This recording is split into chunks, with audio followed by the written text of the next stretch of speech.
The internet says it's best to forge a spoon from flat stock, even though I normally have done it with round. So I took some old junk that I had, it used to be legs to a table, and started cutting so that we would have some flat stock to make some spoons from.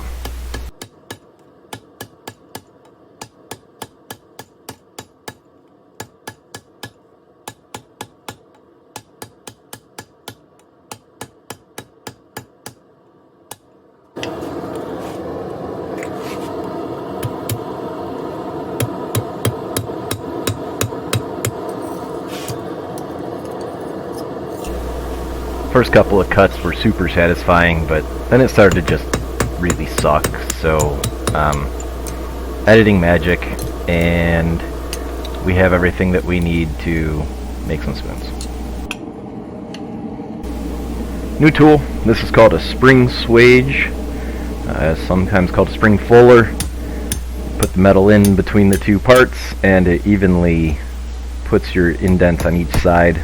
This metal is so thin that I was having an issue with keeping it flat, so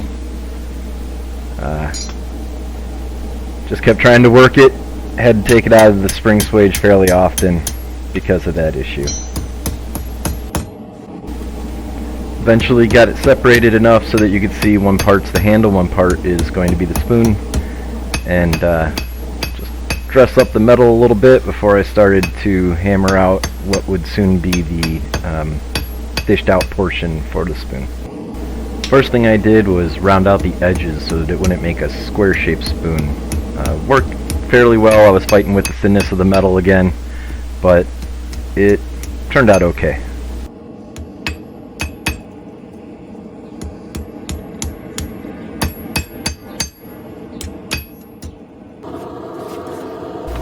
To work out the spoon, I use the backside, the cross peen of the hammer.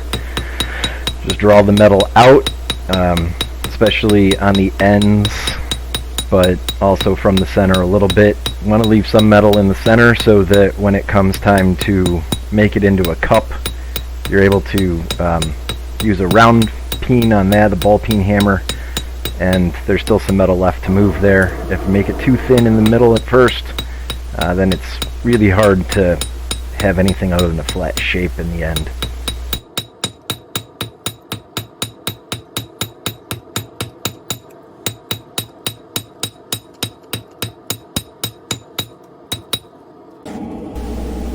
Here I'm trying to form it evenly. It doesn't photograph particularly well, but I'm only using the edge of the hammer to hit that back side to get it to draw out as much as the front side drew out.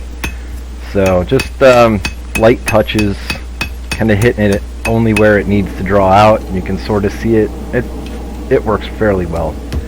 And then just cleaning up all the little places where things aren't quite straight.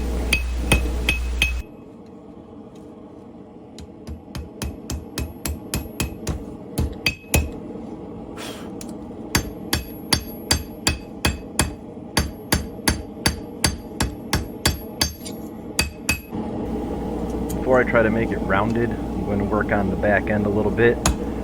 I already have a plan for what this spoon's going to be. I want it to be able to hang up on a peg. So, we've all seen a whole lot of drawing out by now. Just working the back end out and getting it to a nice, even, but thin, kind of a rat tail. Again, I'm struggling with this thin metal. It's just a tiny bit difficult. It takes a little bit more patience and a lot softer of hammer blows.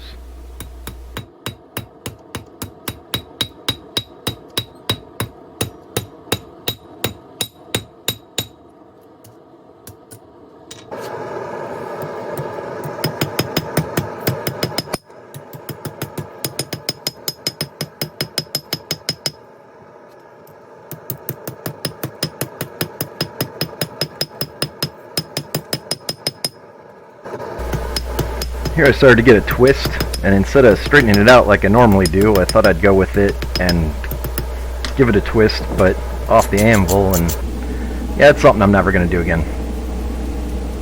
The curl, however, is again nice and gentle and poorly filmed, but just putting that little rotation in the backside there and make it so that you can hang it up on something.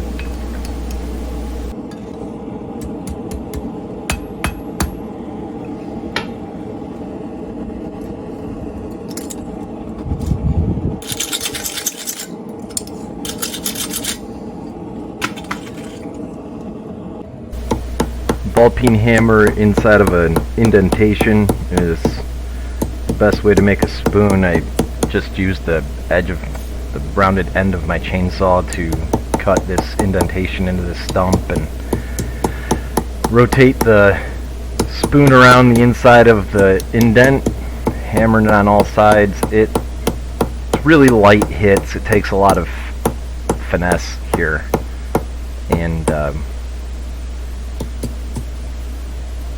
it's really hard to describe it. You just have to feel it through. But just keep working it around all the edges, all the different sides, and don't panic. It's going to start to bend a little bit, the center. That's okay. Back to the anvil to get the bend out of the handle a little bit. You want somewhat of a bend depending on what you're going to use it for. Just using the slender part of the anvil here to make sure I don't hit the spoon and flatten that out, and then using the Pritchel hole to just gently make the edges curled properly.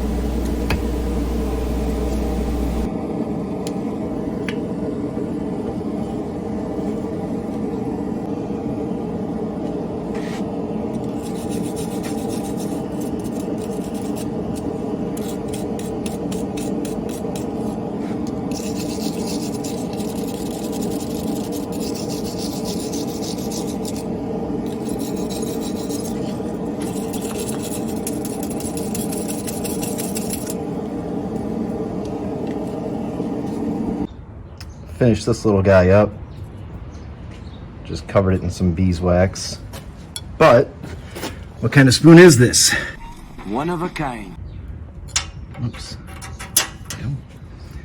It's going to be my flux spoon for the forge. So I forged a little hook. It'll hang right there.